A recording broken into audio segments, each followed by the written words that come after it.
अब सबसे पहला क्वेश्चन है एपी से रिलेटेड। ठीक है, तो एपी से रिलेटेड इसमें क्वेश्चंस में क्या दिया है? फर्स्ट क्वेश्चन है ए दिया है 7।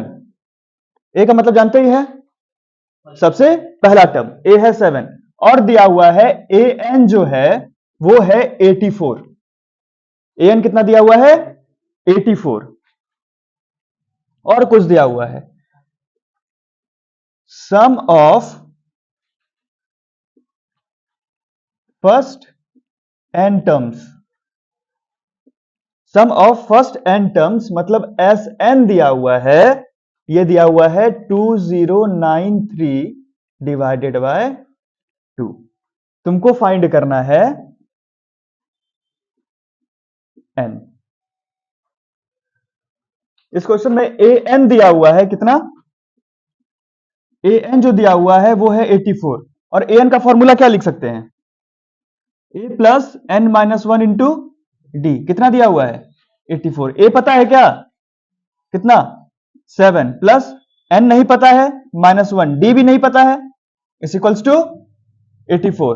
7 इधर प्लस में उधर जाके तो n minus one into D is equals to क्या आ जाएगा?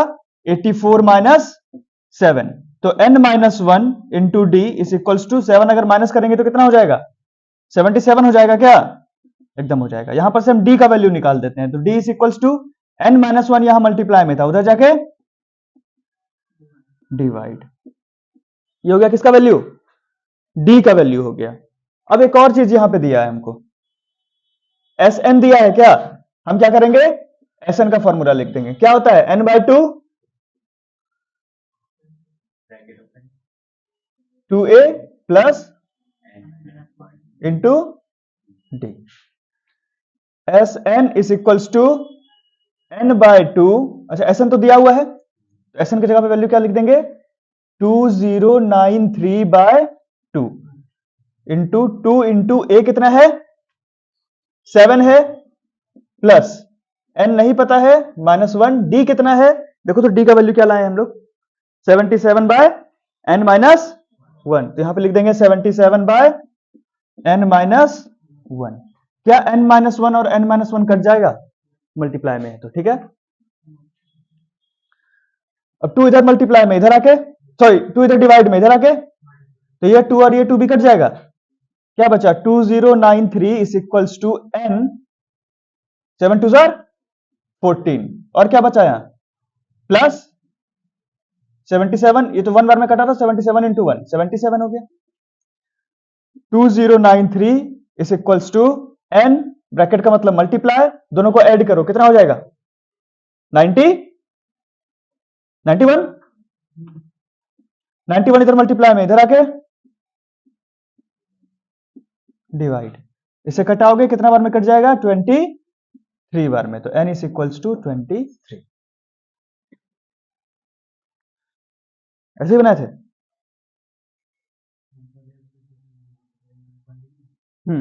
अच्छा, इसी को मान लिया था। अच्छा, यहां पे पुट कर दिया, चलो ठीक है, वो भी सही है। ठीक है, तो इसमें क्या किए हैं? ए दिया हुआ था, ए एन दिया हुआ था, एस एन दिया हुआ था। तो ए एन दिया हुआ था तो ए एन का ही फॉर्मूला लिख दिए। ठीक है, ऐसा क्वेश्चन रहेगा क्या करेंगे? जो चीज दिया रहेगा उसी का फॉर्मूला लिख देंगे। तो ए पता था 7, इसके हिसाब से जब हम डी का वैल्यू निकाले तो 77 बाय n माइनस 1। यहां डी का वैल्यू क्यों निकाले?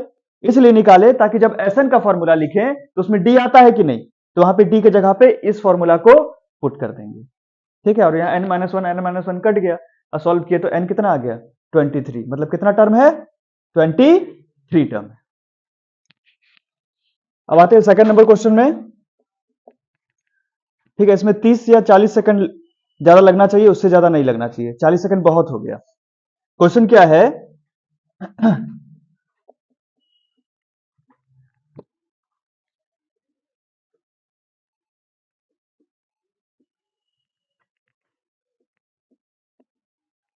एक एबीसी ट्रायंगल है, उसका एडी क्या है? मीडियन है।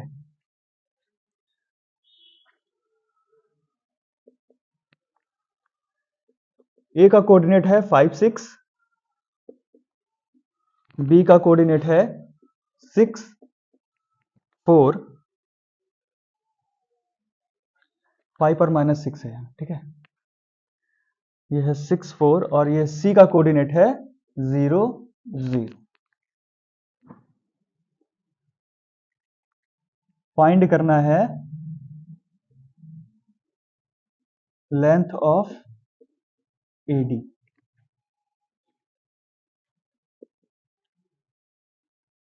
ट्रायंगल बना दे, यहां A, यहां B और ये C। A का कोऑर्डिनेट क्या था 5 -6, B का कोऑर्डिनेट क्या है 6 4 और C का कोऑर्डिनेट है 0 0।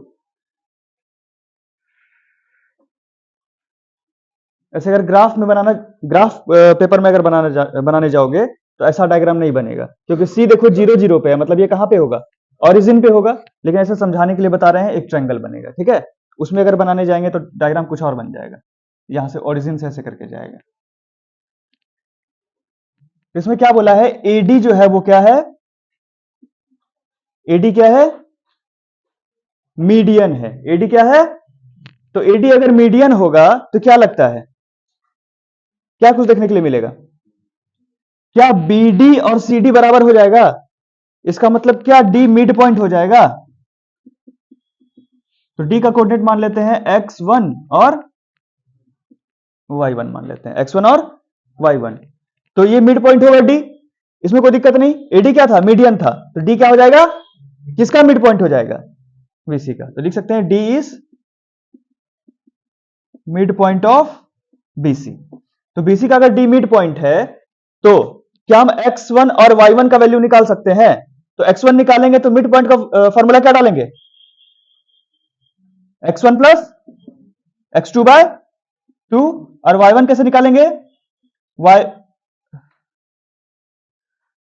इसको x और y मान लो, ठीक है, x1 छोड़ दो। तो x1 plus y x1 plus x2 bye 2 और ये हो जाएगा y1 प्लस y2 बाय 2। तो x कितना आ जाएगा, x1 कितना है, किसको माने, इसको माने, तो 6 प्लस 0 बाय 2 और y हो जाएगा 4 प्लस 0 बाय 2।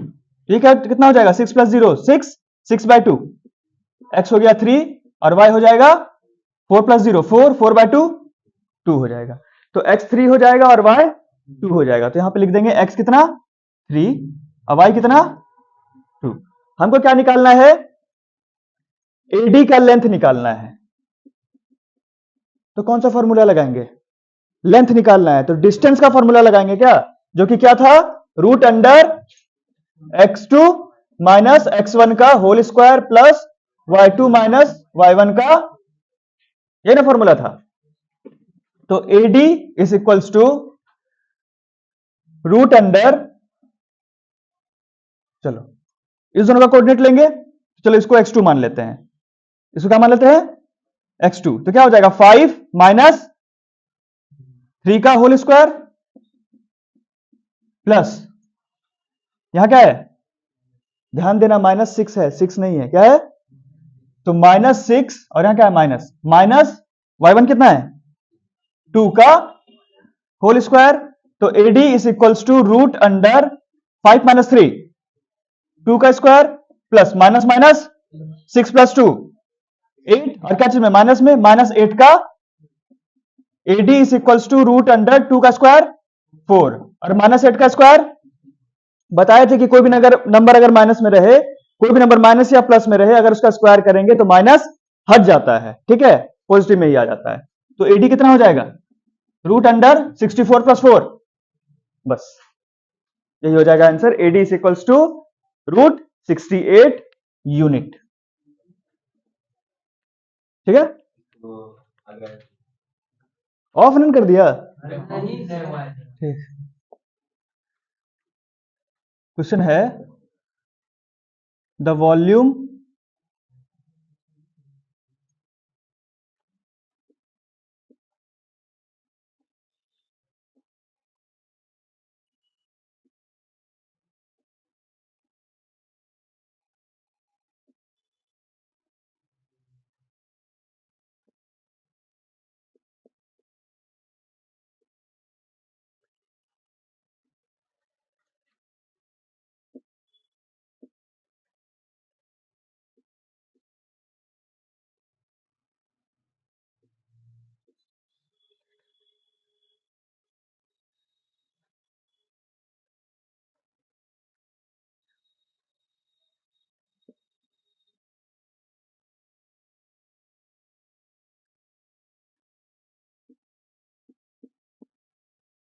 चलो ये भी जो क्वेश्चन है वो एमसीक्यू का क्वेश्चन है। तो क्वेश्चन में क्या बोल रहा है, the volume of largest right circular cone that can be carved out का मतलब काट के बाहर निकालना, from a solid cube of edge 2 centimetre, वो क्या होगा। तो मतलब एक क्यूब है, क्या है, एक क्यूब, इस क्यूब से क्या किया गया है, काट के एक राइट सर्कुलर कोन निकाला गया है।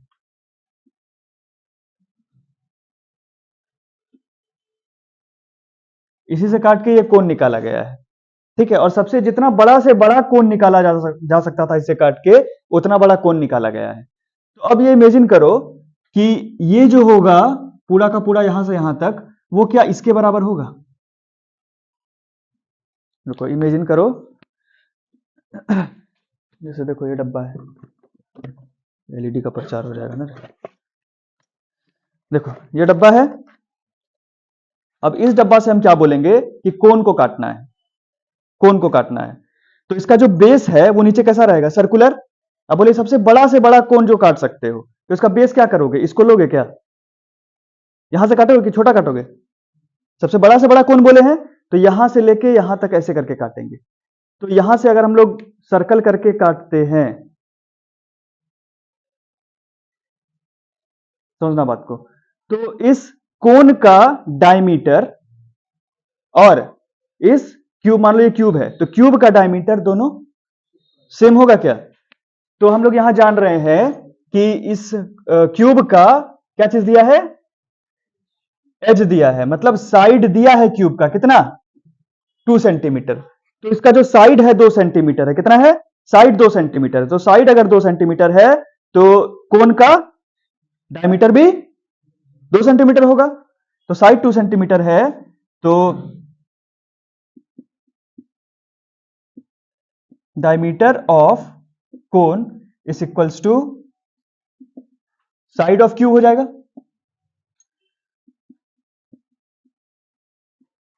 डायमीटर ऑफ कोन क्या हो जाएगा तब, साइड ऑफ क्यूब क्या है, दिया हुआ है 2 सेंटीमीटर।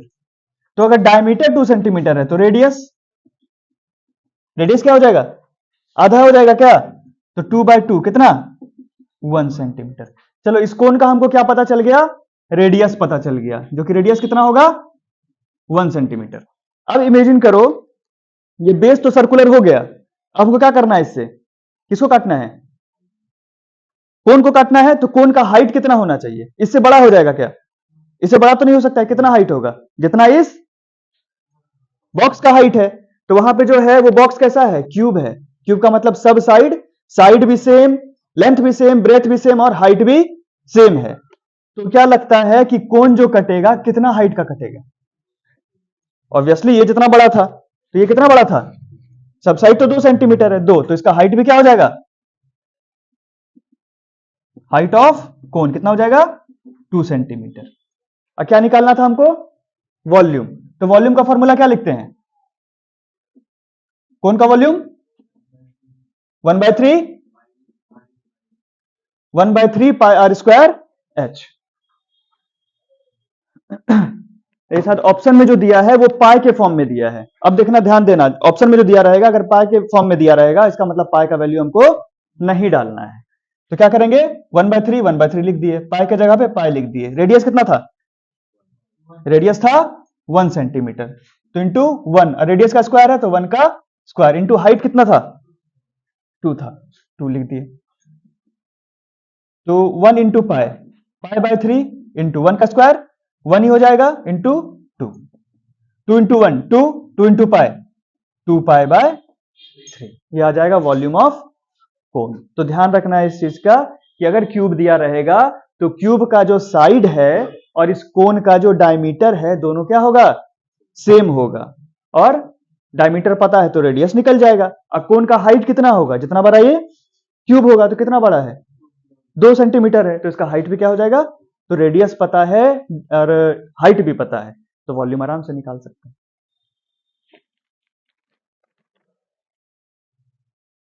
देखो नेक्स्ट क्वेश्चन है,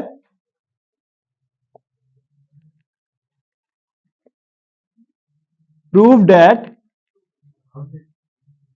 5 plus 2 root 3 is an irrational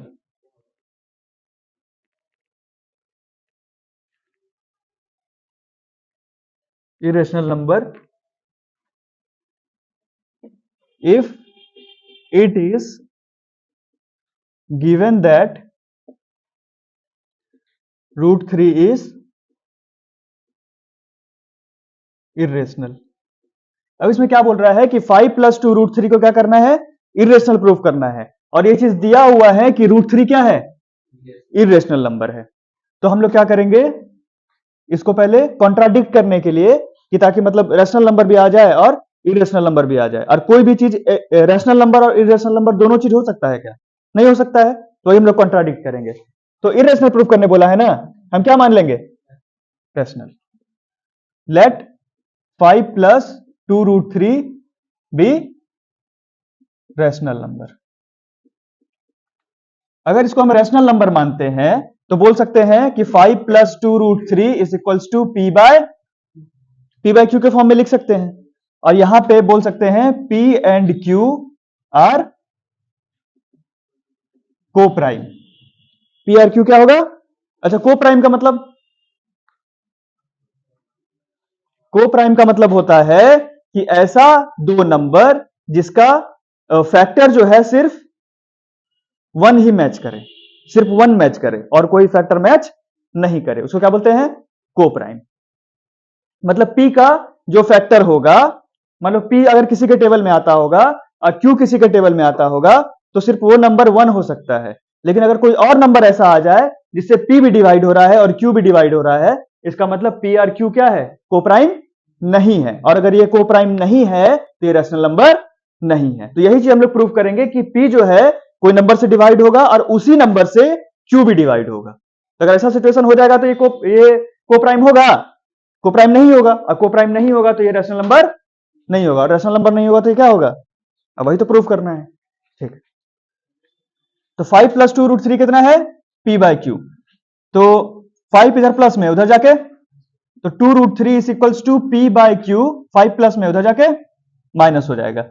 2 root 3 is equals to, इसके नीचे कुछ नहीं है तो नीचे Q आ जाएगा, तो P माइनस 5, 2 इधर मल्टीप्लाई में उधर जाके, ऐसा कुछ सिचुएशन आ गया, रूट 3 और यहां P माइनस 5 बाय 2Q। तो यहां पे ध्यान दो कि हम लोग जान रहे हैं कि रूट 3 क्या है,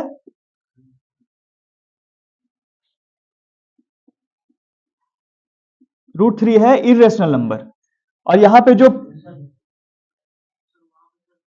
हाँ 5Q आ जाएगा, चलो ठीक है, अब ठीक है। यहां पे हम लोग जान रहे हैं रूट 3 क्या है, इरेशनल नंबर है, root 3 is irrational number and P minus 5Q by 2Q, ये किस फॉर्म में है, P बाय Q के फॉर्म में है कि नहीं, and this is in the form of P by Q, so it is rational number. यहां पे क्या बोल रहे हैं, रूट 3 क्या है, इरेशनल नंबर, और P minus 5Q by 2Q ये क्या है, P बाय Q के फॉर्म में है, किस फॉर्म में है, P बाय Q के फॉर्म में है, और P बाय Q के फॉर्म में कौन होता है, रेशनल नंबर होता है, तो ये क्या हो गया, रेशनल नंबर। तो ऐसा हो सकता है क्या कि ये इरेशनल नंबर, ये क्या है, इरेशनल नंबर, और ये रेशनल नंबर दोनों इक्वल हो जाए, पॉसिबल है। तो यहां पे क्या हुआ, कॉन्ट्राडिक्शन हुआ कि नहीं, मैच किया दोनों चीज, नहीं। तो यहां पे ये इरेशनल है और ये रैशनल है, और दोनों को इक्वल बता रहा है, जो कि पॉसिबल नहीं है। सो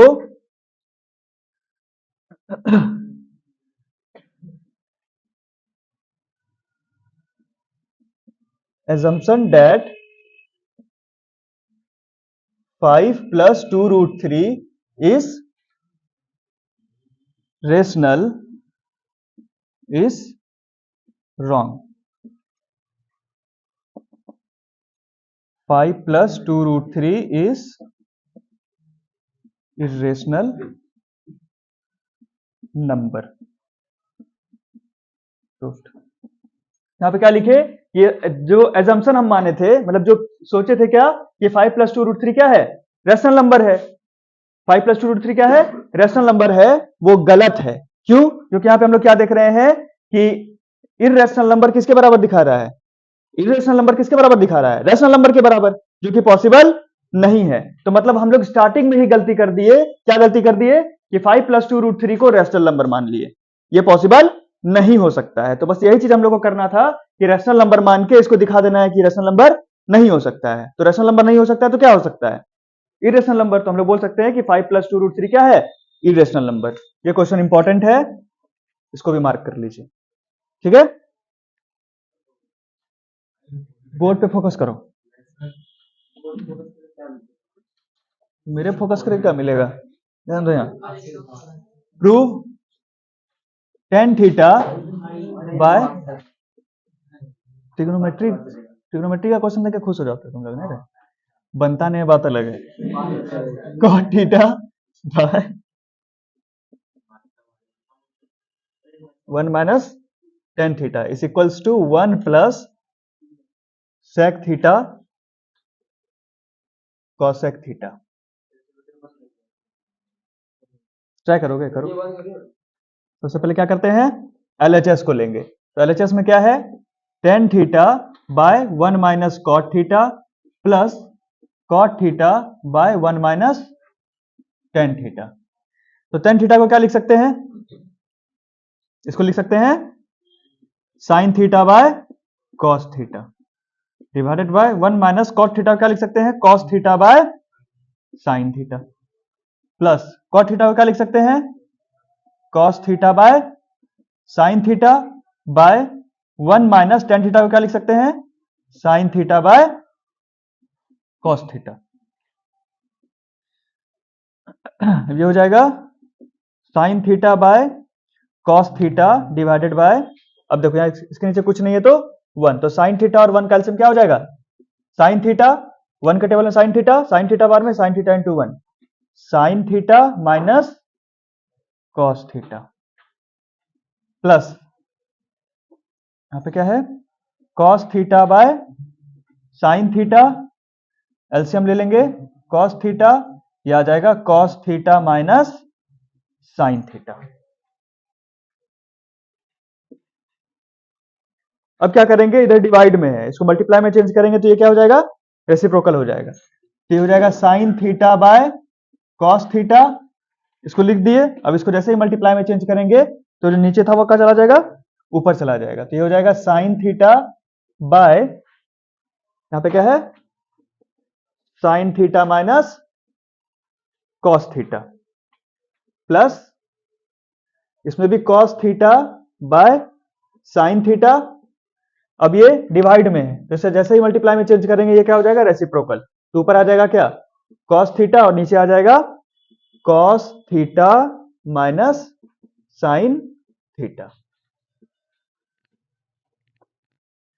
अब sin theta into sin theta कितना हो जाएगा, sin स्क्वायर थीटा और नीचे क्या बच गया, cos theta sin theta minus cos theta plus cos theta into cos theta, cos square theta, नीचे क्या हो गया, sin theta cos theta minus sin theta. अब देखो यहां दिक्कत क्या है, यहां पे तो sin थीटा cos थीटा है, अंदर भी sin थीटा cos थीटा है, लेकिन sin थीटा यहां प्लस में है, यहां sin थीटा, यहां cos थीटा माइनस में, यहां cos थीटा प्लस में। तो अगर साइन चेंज कर दें तो कुछ हो सकता है क्या, अगर कर दें साइन स्क्वायर थीटा, इसको सेम रहने देंगे, cos theta sine theta minus cos theta, plus की जगह पे क्या डाल दें, अगर माइनस डाल दें तो ये हो जाएगा cos square theta by sine theta, और अंदर का साइन चेंज हो जाएगा, साइन माइनस में था क्या हो जाएगा प्लस, और ये प्लस में था क्या हो जाएगा माइनस। अब मैच किया, sign theta minus cos theta, वहां भी sign theta minus cos theta, लेकिन यहाँ कॉस थीटा है और यहाँ साइन थीटा है। अब अगर इसको हम माइनस करेंगे तो एलसीएम लेंगे, तो एलसीएम लेंगे इसका और इसका, तो क्या हो जाएगा, ये तो सेम है, इसको पहले लिख दो, sign theta minus cos theta, ये तो सेम है दोनों में, और बच क्या गया, कॉस थीटा और साइन थीटा। ये हो गया एलसीएम। अब इसमें देखो sign theta minus cos theta तो है, कॉस थीटा भी है, क्या नहीं है, साइन थीटा, तो ऊपर से मल्टीप्लाई करेंगे तो sign square theta into sine theta, sine cube theta minus sine theta है, साइन माइनस कॉस थीटा भी है, क्या नहीं है, कॉस थीटा, तो cos square theta into cos theta, cos cube theta. अब क्या लग रहा है ये किस फॉर्मूला के फॉर्म में है, A cube minus B cube के फॉर्म में है क्या, और हम लोग जान रहे हैं A cube minus B cube का फॉर्मूला क्या होता है, पहले इसको लिख देते हैं, A minus B, A cube minus B cube का फॉर्मूला क्या हो जाएगा, A minus B A square plus plus A B, यही होता है ना, A minus B A square plus B square plus A B. ठीक है, तो ए माइनस बी, तो ए क्या है, sine theta, A minus B कितना है, cos theta, A minus B हो गया, उसके बाद ए स्क्वायर, तो मतलब sine square theta, plus B square मतलब cos square theta, plus A B, तो ए कितना है, साइन थीटा, अब बी कितना है, कॉस थीटा, डिवाइडेड बाय नीचे क्या है, cos theta sine theta, sine theta minus cos theta. अब sine theta minus cos theta, sine theta minus cos theta cut जाएगा क्या, और sine square theta plus cos square theta कितना हो जाएगा, 1 हो जाएगा, प्लस बचा क्या, sine theta into cos theta, और नीचे क्या बचा, कॉस थीटा साइन थीटा। ये कहां से लाए 1, यहां पे यूज किए कौन सा identity, sign square theta plus cos square theta कितना, 1 के बराबर।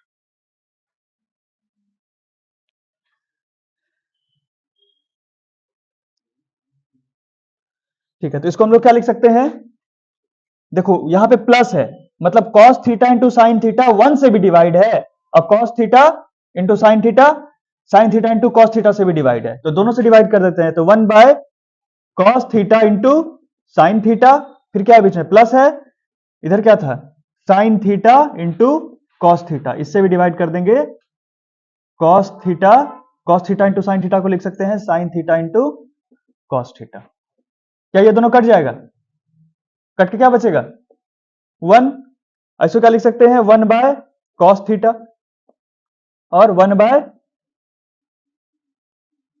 साइन थीटा, इधर क्या बचा, 1, 1 बाय कॉस थीटा को क्या लिख सकते हैं, 1 बाय कॉस थीटा को क्या लिख सकते हैं, cosec, cosec theta multiply 1 by sine theta को क्या लिख सकते हैं, नहीं नहीं, कॉस थीटा को सेक लिख सकते हैं ना, 1 बाय कॉस थीटा को क्या लिख सकते हैं, sec theta into 1 by sine theta को कॉसेक थीटा प्लस 1, तो इसको अरेंज कर दो, 1 plus sec theta cosec theta, LHS is equals to RHS।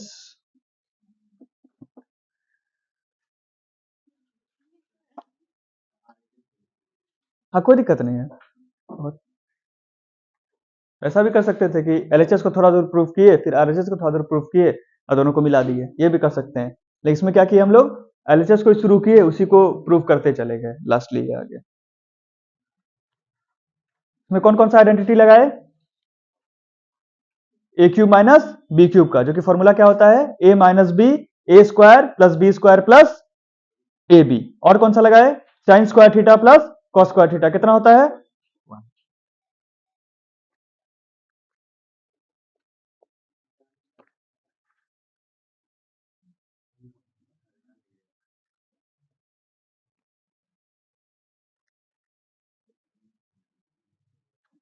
देखो यहाँ 6 नंबर क्वेश्चन,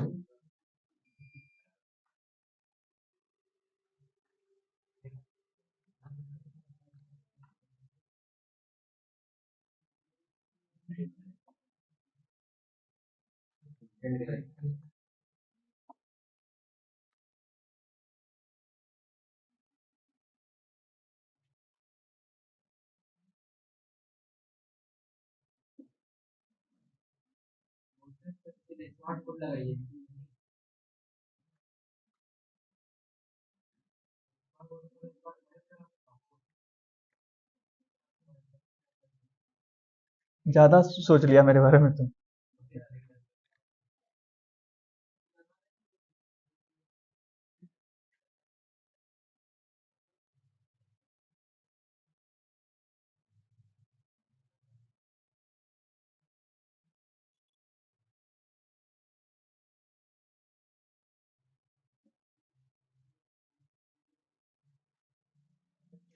इसमें प्रूव करना है angle P O Q is equals to 90 degree.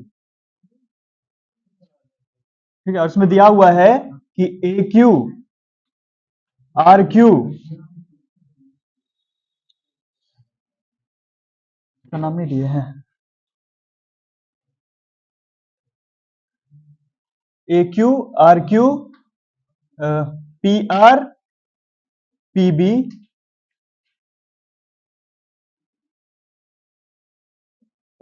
Tangent है। तो प्रूफ करना है पी ओ क्यू कितना है 90 डिग्री, ये प्रूव करना है ये एंगल।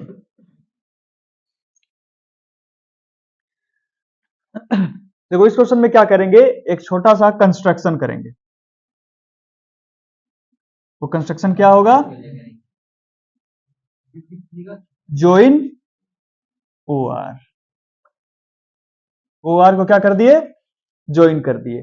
अब इस फिगर के अंदर हमको कितना ट्रायंगल दिख रहा है, 1 2 3 और 4। पहले क्या करेंगे, ये दोनों ट्रायंगल को क्या करेंगे, कॉन्ग्रुएंट करेंगे, फिर ये दोनों ट्रायंगल को कॉन्ग्रुएंट करेंगे। तो पहले इसमें आते हैं। तो in triangle O Q A and triangle O Q R, O Q A और ओ क्यू आर में क्या O Q is equals to O Q होगा, होगा क्या कॉमन। चलो ठीक है, क्या O A is equals to O R होगा,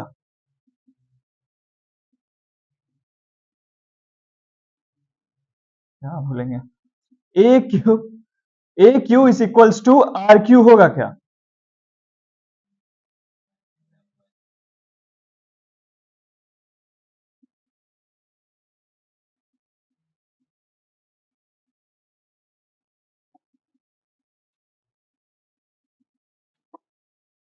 ठीक है।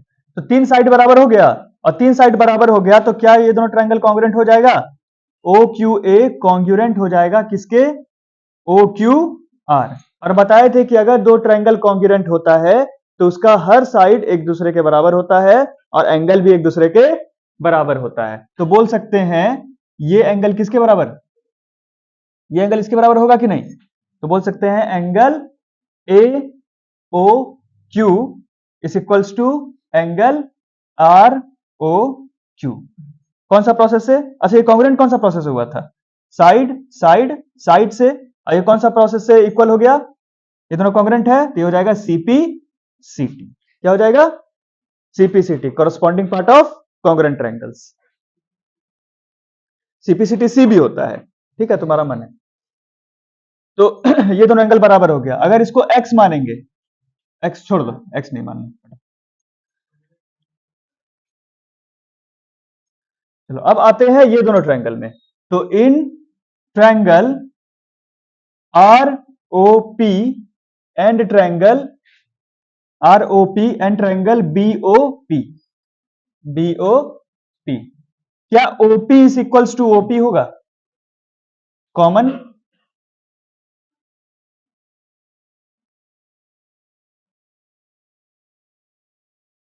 क्या O R is equals to O B होगा, रेडियस है।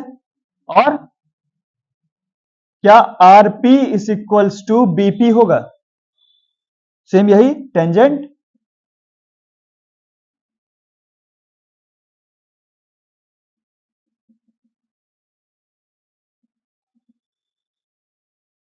तो क्या ये दोनों ट्रायंगल कॉन्ग्रुएंट हो गया, तो लिख सकते हैं triangle R O P congruent है किसके, बी ओ पी से। कौन सा प्रोसेस, साइड साइड साइड से, तो बोल सकते हैं कि angle R O P equal है एंगल बीओपी, एंगल बीओपी कैसे? सीपी सीटी से। अब देखो हम प्रूव कर दिए कि ये एंगल किसके बराबर? इसके बराबर, और ये एंगल किसके बराबर? इसके बराबर। ठीक है,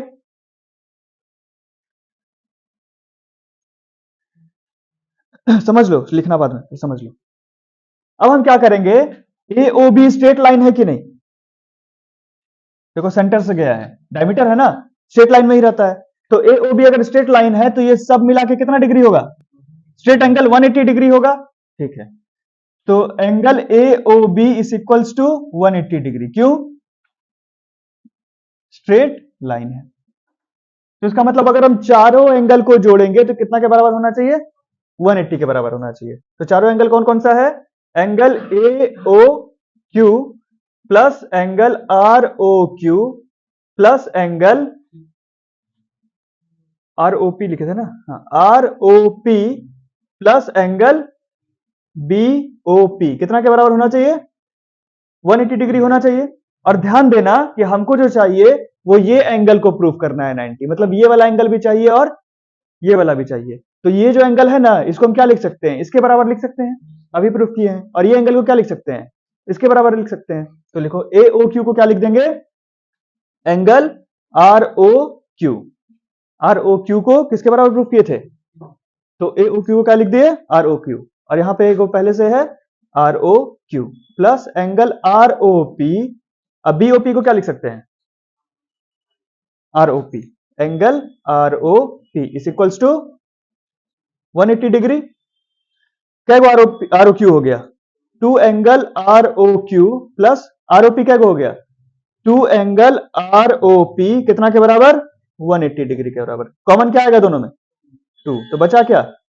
angle R O Q plus angle R O P is equals to 2 इधर मल्टीप्लाई में उधर जाके। अब बताओ आर ओ क्यू ये वाला angle plus R O P ये वाला एंगल, दोनों मिला के कितना हो जाएगा? पी ओ क्यू लिख सकते हैं क्या? तो इसको क्या लिख देंगे? Angle P O Q is equals to, यहां 180 डिग्री था, ये मल्टीप्लाई में था इधर जाके,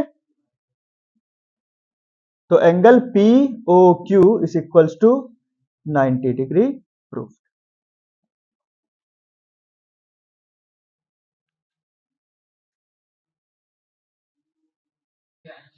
A rectangular floor area can be completely tiled with 200 square tiles. If the side length of each tile is increased by 1 unit, it would take only 128 tiles to cover the floor. अब क्या बोल रहा है कि अगर एक floor है, जमीन है, उस पर क्या करना है? टाइल्स लगाना है। तो अगर एक टाइल का जो लेंथ है, लेंथ बोलते हैं साइड जो है, टाइल कैसा है? किस शेप का? स्क्वायर शेप का है। किस शेप का है? तो उसका जो साइड है वो एक्स है। साइड कितना है? एक्स है। तो उसका अगर एरिया निकालना चाहे तो निकाल सकते हैं, साइड इंटू साइड मतलब एक्स स्क्वायर हो जाएगा। तो अगर साइड एक्स है तो टाइल्स कितना लग रहा है? 200 टाइल्स लग रहा है। लेकिन अगर हम साइड एक्स से बढ़ा के एक्स प्लस 1 कर दें सारे टाइल का, तो कितना टाइल लगेगा? 128 टाइल लगेगा। तो जो पहले टाइल 200 लग रहा था और बाद में जो टाइल 128 लग रहा है, क्या दोनों का एरिया सेम होगा? क्योंकि दोनों को कहां लगा रहे हैं? उसी फ्लोर पे लगा रहे हैं। तो 200 टाइल कब लग रहा था? जब टाइल का साइज छोटा था। और 128 टाइल कब लग रहा है? 128 टाइल कब लग रहा है? जब साइज बढ़ा दिए। कितना बढ़ाए हैं? 1 यूनिट बढ़ाए हैं। तो सबसे पहला क्वेश्चन क्या है इसमें? assuming the original length of each side to be x, make a quadratic equation from the above information. अभी पहला क्वेश्चन में क्या बोला है कि सिर्फ आपको क्वाड्रेटिक इक्वेशन बनाना है। सिर्फ आपको क्या करना है? क्वाड्रेटिक इक्वेशन बनाना है, अभी सॉल्व नहीं करना है। तो एक रेक्टेंगुलर फ्लोर है, इसमें क्या लगा रहे हैं? ऐसा करके टाइल लगा रहे हैं, ठीक है। तो क्या बोल रहा है कि एक जो टाइल है उसका लेंथ कितना है? एक्स है। तो अगर हम निकालें एरिया ऑफ टाइल कितना हो जाएगा? स्क्वायर के शेप में है तो साइड इंटू साइड मतलब एक्स इंटू एक्स कितना हो जाएगा? X square. तो नंबर ऑफ टाइल्स कितना लग रहा है?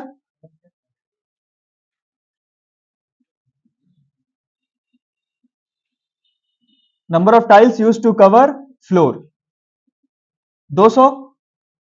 तो टोटल एरिया क्या हो जाएगा ऑफ फ्लोर का एरिया हो जाएगा 200 x²। ठीक है, एक टाइल का साइज है, एरिया है x², ऐसा ऐसा कई गो टाइल लगा है 200, तो 200 x²। अब क्या बोल रहा है कि अगर हम टाइल का साइज बढ़ा दें, पहले x था ना, अब क्या कर दें, एक यूनिट बढ़ा दें, मतलब x+1 कर दें, तो जो टाइल्स लग रहा है वो कितना लग रहा है 128। तो हम भी सेम चीज टोटल एरिया निकाल देंगे जब साइज क्या किए हैं, बढ़ा दिए हैं।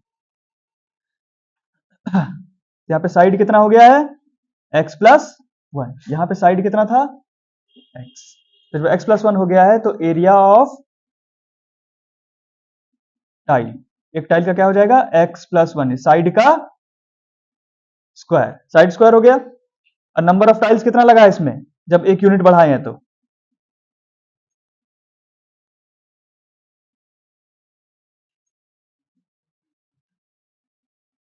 कवर करने के लिए लगा है 128 टाइल्स, 128 है ना, हाँ ठीक है। तो एरिया ऑफ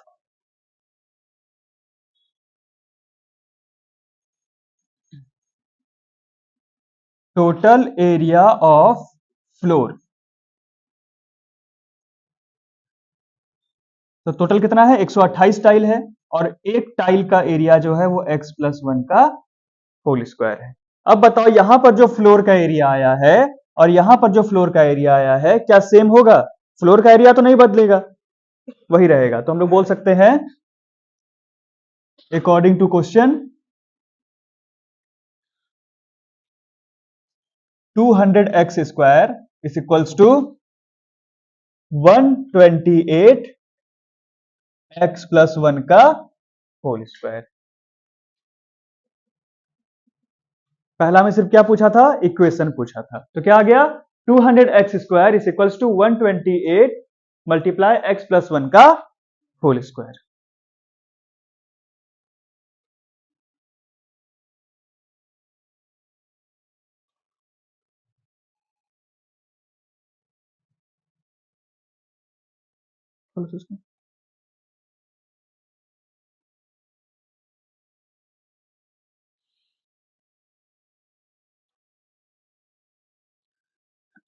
इसमें सेकंड पार्ट में क्या पूछा है, write the corresponding quadratic equation in standard form.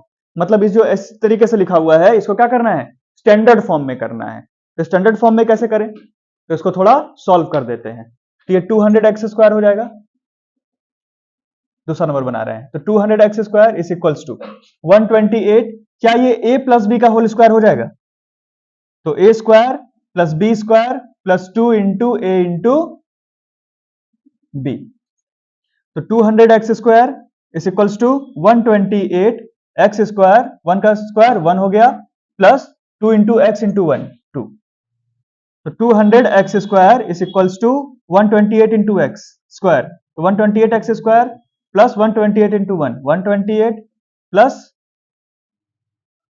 2x था ना, प्लस 128 इंटू 2x कितना हो जाएगा 256x। अब इसको सबको इस साइड लेके आते हैं, तो 200x², ये प्लस में इधर आके माइनस, ये प्लस में इधर आके, ये भी प्लस में इधर आके, उधर क्या बचा 0, माइनस करो तो ये आ जाएगा 72x² minus 256x minus 128 is equals to 0। अब देखो तो कुछ कॉमन आएगा क्या,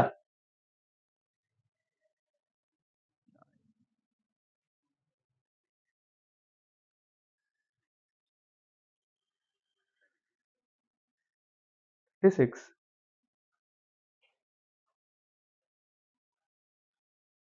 8 कॉमन आएगा क्या, 8 कॉमन आएगा, 8 कॉमन लिए तो क्या बचा, 8 के टेबल में 72 कितना बार में 9 बार में 9x² माइनस 24 कितना बार में 3 बार में, और एक बचा 16 कितना बार में, 2 बार में, एक बार में 8, 4 बचा 48 कितना बार में, 48 6 बार में, ये होगा ना। 8 इधर मल्टीप्लाई में, उधर जाके 9x square minus 32x minus 16 is equals to 8 इधर मल्टीप्लाई में, उधर जाके डिवाइड, तो 0/8 0 हो जाएगा। अब इसको क्या करना है, फैक्टराइज करना है। 9x square minus 32x minus 16 is equals to 0, इसको फैक्टराइज, मिडिल टर्म स्प्लिट करना है, करो।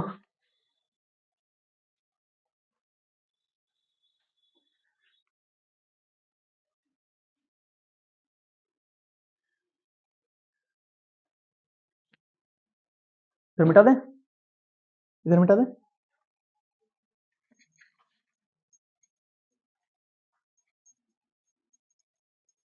नहीं भी लिखोगे चलेगा, समझना है। अभी वीडियो तो टोटल डाला हुआ ही रहेगा, क्वेश्चन तुम वहां से भी निकाल सकता है सॉल्यूशन, बस समझो।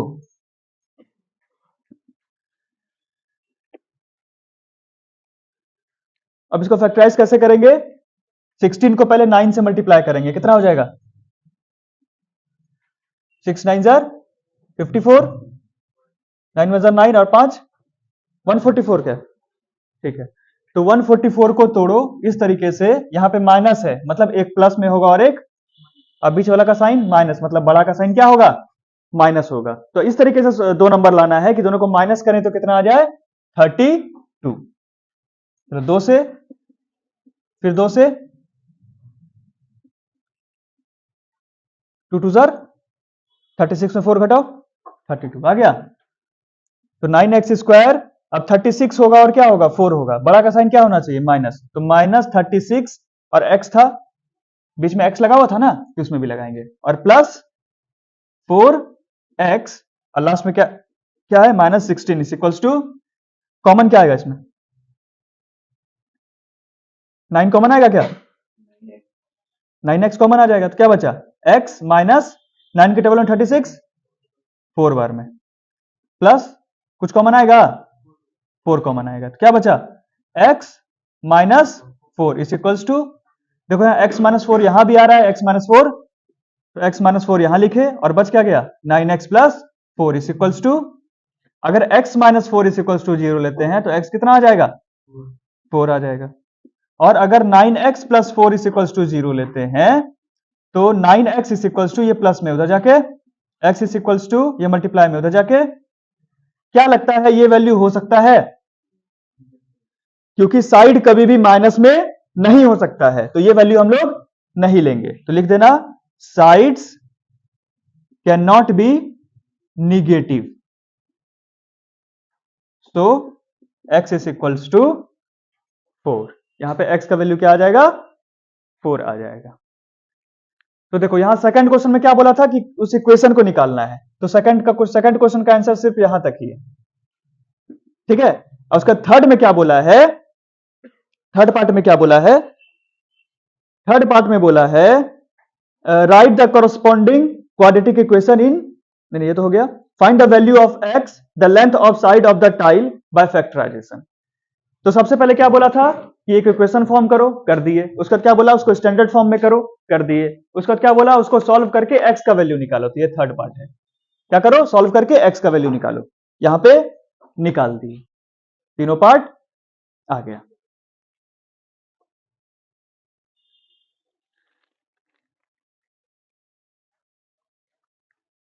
अब इसी में और करके एक और क्वेश्चन है, उसमें थर्ड 3 क्वेश्चन हो गया, तो तीसरा क्वेश्चन या फिर लास्ट वाला क्वेश्चन तुम कर सकते हो। तो और में क्या करके है, उसमें लिखा है लिखा है क्या, solve the quadratic equation for x using quadratic formula, तुमको सॉल्व करना है लेकिन किस तरीके से, क्वाड्रेटिक फॉर्मूला को यूज करके। तो क्या क्वाड्रेटिक फॉर्मूला याद है, क्वाड्रेटिक फॉर्मूला याद है, रिवाइज नहीं किया तुम लोग ये वाला,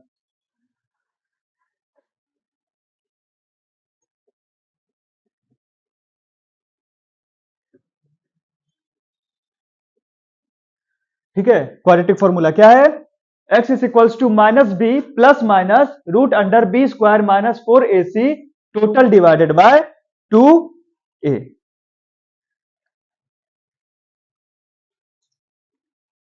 अब देखो इसमें इसको सॉल्व करने के लिए हमको b का वैल्यू पता होना चाहिए, a का वैल्यू पता होना चाहिए और c का वैल्यू पता होना चाहिए।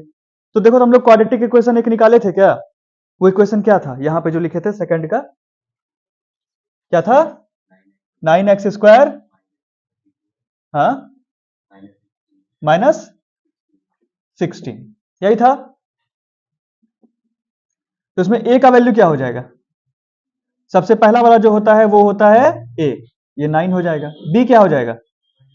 -32 हो जाएगा, सिर्फ 32 नहीं लिखना है, -32 हो जाएगा। और c कितना हो जाएगा? -16 हो जाएगा।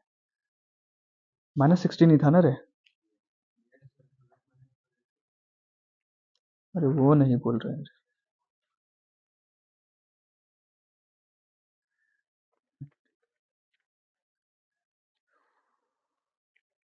अब इसको फॉर्मूला में पुट करते हैं। तो x is equals to minus, formula में ये है, अब b कितना है? -32, तो यहां पर -32 plus minus root under b का स्क्वायर, b कितना है? -32, उसका क्या करना है? स्क्वायर करना है। -4 इंटू a कितना है? 9 और इंटू c कितना है? Minus divided by 2 into a कितना है? 9 minus minus 32 plus minus root under -32 का स्क्वायर, तो 32 का स्क्वायर क्या हो जाएगा? ये हो जाएगा 1024, और माइनस है तो कोई दिक्कत नहीं, स्क्वायर करेंगे तो माइनस हट जाता है। इसको अगर मल्टीप्लाई करें तो माइनस माइनस प्लस, इसको मल्टीप्लाई करो 4 इंटू 9 इंटू 16, ये हो जाएगा 576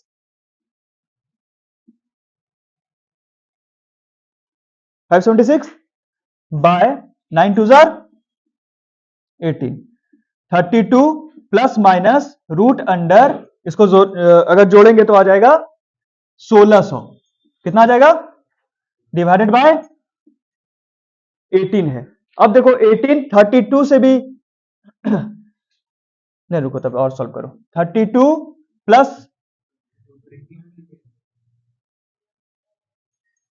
32, अब यहां पे देखो प्लस माइनस दोनों है, तो क्या करेंगे, एक बार यहां जो वैल्यू आएगा उसको प्लस करेंगे और एक बार क्या करेंगे? माइनस करेंगे। 32 एक बार प्लस करेंगे, 1600 का रूट क्या होगा? 40 होगा, बाय नीचे क्या था? 18, और एक बार क्या करेंगे? 32 प्लस माइनस दोनों था ना, तो प्लस तो कर दिया, अब क्या करेंगे? माइनस करेंगे बाय 18, प्लस करो तो 72 बाय 18, और ये -8 बाय 18, कितना बार में?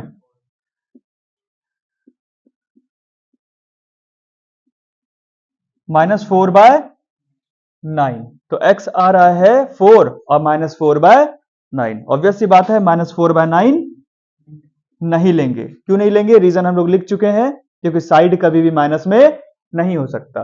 तो जो x का वैल्यू होगा वो होगा 4। नेक्स्ट क्वेश्चन, ध्यान देना, नेक्स्ट क्वेश्चन, क्वेश्चन नंबर 8 बोल रहा है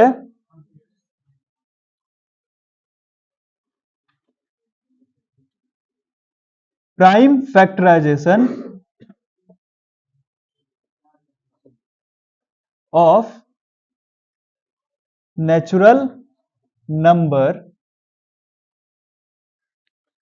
k is 3 into 5 into p, where p is not equals to 2. What is prime factorization of 10k square? जो नेचुरल नंबर k है उसको अगर प्राइम फैक्टराइजेशन किए हैं तो 3 इंटू 5 इंटू पी आया है, ठीक है। तो p जो है वो 2 के बराबर नहीं होगा, तो तुमको क्या करना है? प्राइम फैक्टराइजेशन करना है 10k स्क्वायर। क्या करें? देखो कैसे करेंगे, सिंपल सा चीज है। तुमको इस पे फोकस नहीं करना है कि p 2 के बराबर नहीं है, या 2 लाने के चक्कर में, या 2 नहीं आना चाहिए, उसको छोड़ो। प्राइम फैक्टराइजेशन बोला है ना, तो प्राइम फैक्टराइजेशन कैसे करते हैं? जैसे 20 का प्राइम फैक्टराइजेशन करेंगे तो 2 से 10 बार में, फिर 2 से 5 बार में, सिंपल सा करते हैं, तो 2 इंटू 2 इंटू 5 हो जाता है। वैसे ही k का किया है तो क्या आ गया? 3 इंटू 5 इंटू, तो 10 के स्क्वायर का निकालना है ना, तो 10 को क्या लिख सकते हैं प्राइम फैक्टराइजेशन करके? 2 इंटू 5 लिख सकते हैं, इंटू k है, k का वैल्यू क्या है? 3 इंटू 5 इंटू p, और इसका क्या है? स्क्वायर है। 2 इंटू 5 इंटू स्क्वायर का मतलब ये कितना बार? 3 into 5 into P, 3 into 5 into P. अब देखो 2 कितना बार? एक यहां है, और कहीं है? नहीं है ना, नहीं है, तो 2 इंटू 5 कितना बार? 5 पे क्यूब, इंटू 3 कितना बार? पी कितना बार? पी इंटू पी आ गया।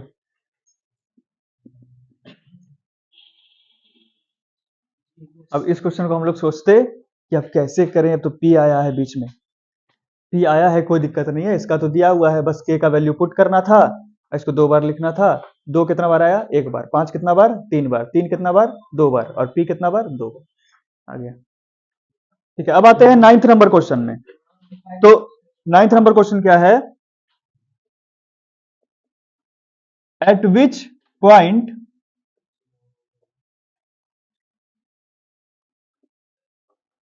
will graph of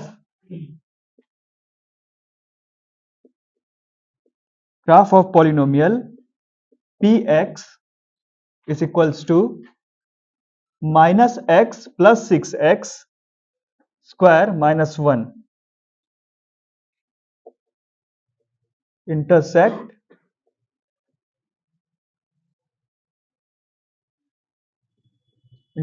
the negative x axis। बोलता है पॉलिनोमियल दिया हुआ है px is equals to minus X plus 6x square minus 1, ये कौन से पार्ट पे इंटरसेक्ट करेगा एक्स एक्सिस के, वो भी किस साइड? Negative side. कौन सा साइड? Negative side.